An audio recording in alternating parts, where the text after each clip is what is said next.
Moscow जाने वाले highway पर रूस की सेना तैनात है। मॉस्को के चप्पे चप्पे पर मोर्चाबंदी है। वैगनर की बगावत के बाद रूस के राष्ट्रपति व्लादिमीर पुतिन ने देश को संबोधित किया और संबोधित करते हुए कहा कि वैगनर ने पीठ में छुरा घोंपा है। राष्ट्रपति व्लादिमीर पुतिन के आदेश के बाद रूस की एफएसबी ने वैगनर चीफ प्रोगजिन के खिलाफ देशद्रोह का मामला दर्ज कर लिया है। उन पर सशस्त्र विद्रोह भड़काने का आरोप लगाया गया है।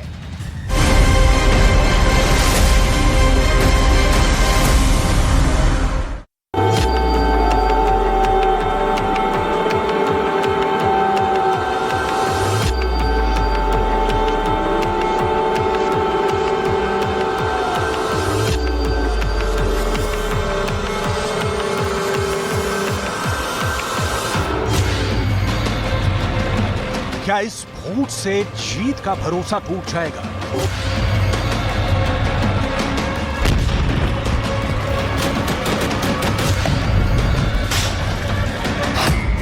इस दरार से जीत की दीवार दरक जाएगी,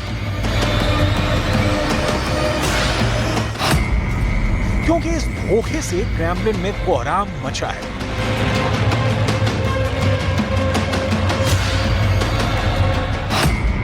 इस विद्रोह से पुतिन का गुस्सा हाई है।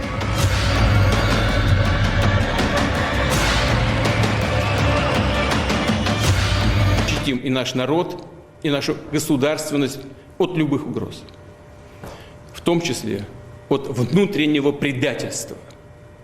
А то, с чем мы столкнулись, это именно предательство. इस कलह में रूस में गृह युद्ध जैसी तस्वीरें आ रही हैं।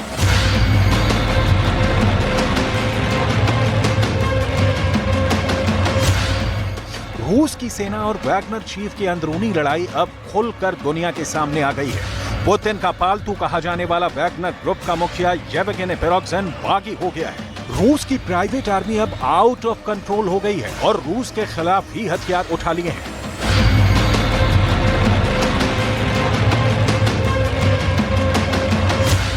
Мы находимся в штабе, 7 часов 30 минут утра, под контролем военные объекты Ростова, в том числе аэродром.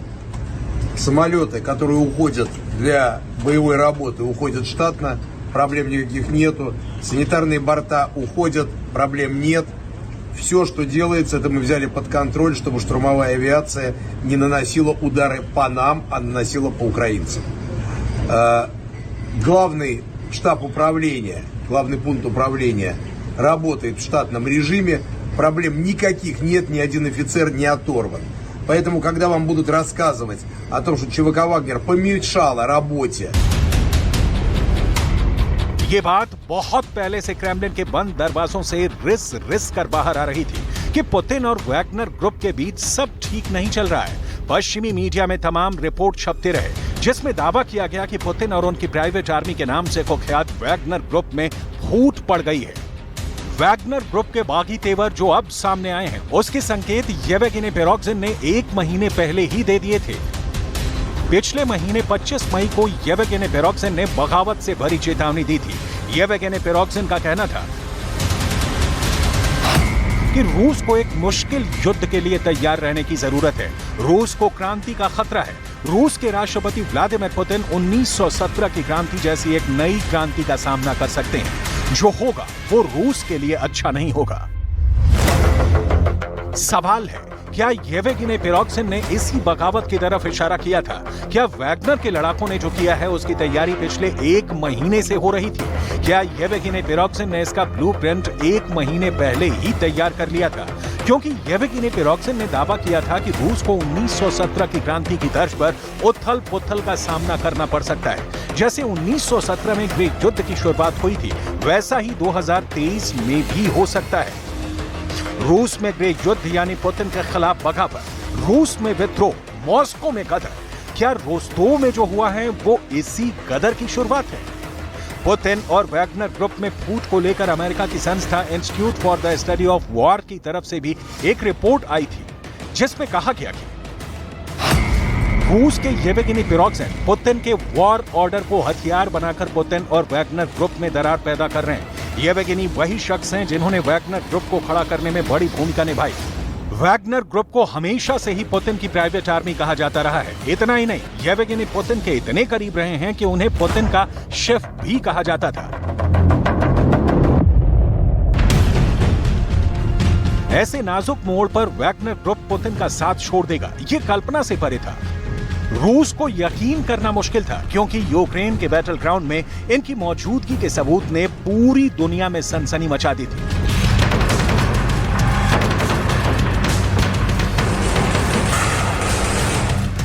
यूक्रेन युद्ध के शुरू होने से पहले ही पुतिन ने वैगनर ग्रुप को यूक्रेन बॉर्डर तक पहुंचने के ऑर्डर पर साइन कर दिया था। यूक्रेन युद्ध के पहले वैगनर ग्रुप अफ्रीका में तैनात था। पुतिन के एक इशारे पर वैगनर ग्रुप अफ्रीका से यूक्रेन सीमा की ओर चल पड़ा और 24 फरवरी को जब रूस ने 3 तरफ से यूक्रेन पर हमला किया तो पुतिन की प्राइवेट आर्मी भी उसमें शामिल रही।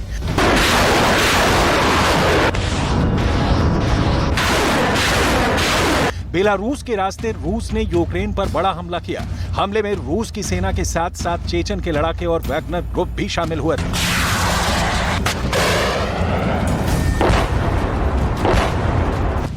बेलारूस से कीव की तरफ आगे बढ़ी रूस की सेना ने होस्टोमल एयरपोर्ट पर भी भारी तबाही मचाई थी। होस्टोमल एयरपोर्ट को रेड आर्मी ने अपने कब्जे में ले लिया था, लेकिन कब्जा जमाने के लिए कितनी भीषण जंग हुई है, इसका आफ्टर इफेक्ट युद्ध के बाद आई तस्वीरों में देखा था। सोलेदार की जंग में भी वैगनर ने खून खराबा मचाया था। वैगनर चीफ येवगेनी पेरोगजिन खुद अपने लड़ाकों की हौसला अफजाई के लिए सोलेदार के नमक खदान में पहुंचा और उन्हीं सुरंगों से सोलेदार पर कब्जा होने का दावा किया, वो भी रूस की सेना की मदद के बगैर। येवगेनी पेरोगजिन ने दावा किया कि अकेले वैगनर ग्रुप ने यूक्रेन के सैनिकों से लड़कर सोलेदार के पूरे क्षेत्र पर नियंत्रण कर लिया है। У нас над головой, где-то километра 2, уже украинцы стоят. Ну ничего, это все временно. Понятно. А внизу они стоят или нет? Внизу, конечно. Ну, пошли, может, до них и дойдем, да? Есть письмо. इस वीडियो को वैगनर ने प्रत्यक्ष प्रमाण के तौर पर पेश किया और वैगनर ग्रुप का प्रमुख येवगेनी पेरोगजिन ने न सिर्फ सोलेदार का दौरा किया था, बल्कि वहां पहुंचकर अपने लड़ाकों के हौसले भी बढ़ाए थे। तस्वीर नंबर 1, तस्वीर नंबर 2, तस्वीर नंबर 3। बखमूत के वैगनर के लड़ाकों ने जीता था। यूक्रेन युद्ध के दौरान बखमूत की जंग सबसे खूनी जंग साबित हुई।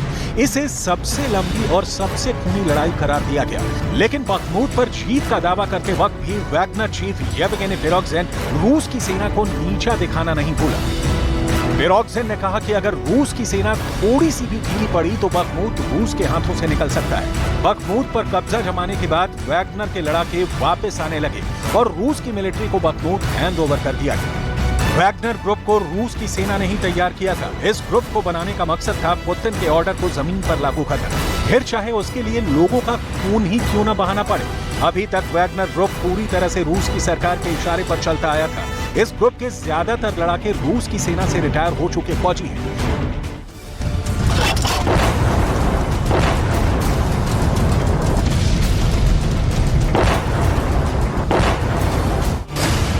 वैगनर ग्रुप का सबसे बड़ा बेस या कहें कि ट्रेनिंग सेंटर पश्चिमी रूस के मौकिन में है। मौकिन में रूस का मिलिट्री बेस है और उसके काफी करीब वैगनर बेस है।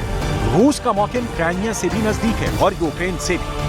क्राइमिया पर रूस ने जब कब्जा जमाया था, उस जंग में भी वैगनर ग्रुप के लड़ाकों ने खूब खून खराबा किया था। वैगनर ग्रुप खूंखार सैनिकों की एक ऐसी फौज है जो नियम कायदे नहीं बल्कि सिर्फ पैसे की भाषा समझती है। एक अनुमान के मुताबिक रूस का किराए का एक सैनिक 3 महीने में लगभग 10 लाख रूसी रूबल कमा लेता है, मतलब भारतीय रुपयों में 11.5 लाख से भी अधिक। यूरोपियन यूनियन रूस की प्राइवेट सेना वैगनर ग्रुप पर प्रतिबंध लगा चुकी है। संयुक्त राष्ट्र और फ्रांस भी वैगनर ग्रुप पर हिंसा के आरोप लगाते रहे हैं। वजह है वैगनर ग्रुप का इंटरनेशनल धंधा। वैगनर ग्रुप के सैनिक फिलहाल मध्य अफ्रीकी देश CAR यानी सेंट्रल अफ्रीकन रिपब्लिक में मोर्चा संभाले हुए हैं। हाल ही में हुई एक जांच में सामने आया था कि रूस ने अपने पड़ोसी बेलारूस में 2020 के राष्ट्रपति चुनाव के दौरान वैगनर ग्रुप के 200 से ज्यादा प्राइवेट सैनिक भेजे थे। इतना ही नहीं, सीरिया में भी किराए के ये लड़ाके डटे हुए हैं। कहा जाता है कि वैगनर ग्रुप जिस भी देश में जाता है अपने काम के लिए तगड़े पैसे वसूल करता है। दावा तो यहां तक है कि रूस के इन किराए के सैनिकों ने IS के आतंकियों से सीरिया के गैस और तेल के कुओं से कब्जा छुड़ाने की एवज में तेल के कुछ कुएं ही रख लिए थे।